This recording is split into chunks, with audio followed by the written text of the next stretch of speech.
Time of starting at a journey, sometimes we have no idea how long it's going to take to develop the technology. So with the Go Store, the example that we've just gone through, we didn't at that point in time know it was going to take us around about 5 years to come up with the concept that we'd launched to public. We started that journey in 2013 and eventually it was 2018. So what helps us to prevent ourselves in this kind of trap where we invent something and by the time it gets to the customer we realize it's not relevant is that we organize our methodology around prototyping. So really with prototyping we do 3-week sprints. So every 3 weeks we're trying something new and different and we're testing that. We have a hypothesis, we use the scientific principle. We think this new feature, this new functionality will have some customer delight.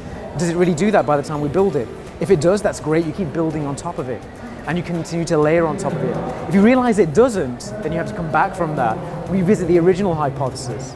An early example of this was that Amazon.com, originally in the 90s, we created an auction site, kind of similar to how you'd think to like auction sites like eBay and so on. That actually didn't work out by the time that we got to market. We kind of looked at what we were trying to deliver as a customer experience and we developed Amazon Marketplace. So instead, third-party sellers could sell for a fixed price on the Amazon.com store. And that's now in a shape where it sells over 52% of the volume on Amazon.com, so it became hyper successful. But the key here is that if you only try the things that you'll know will work, you'll never really innovate.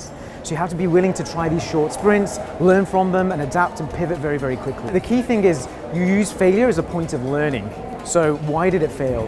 Why did we have this hypothesis in the first place and why did it not work out? Customer obsession is the very, very first leadership principle. We have 14 of them. So they start with customer obsession at the top and they're bookended at the end with deliver results. So everything that we do is with our customer in mind and we deliver results on their behalf. The second aspect really is our methodology of working backwards. So when we invent a new product, we actually don't start with the product in mind, we start with the experience in mind. The first thing that we ask ourselves, the number one question is, who is our customer? And what is it that we know they need or want?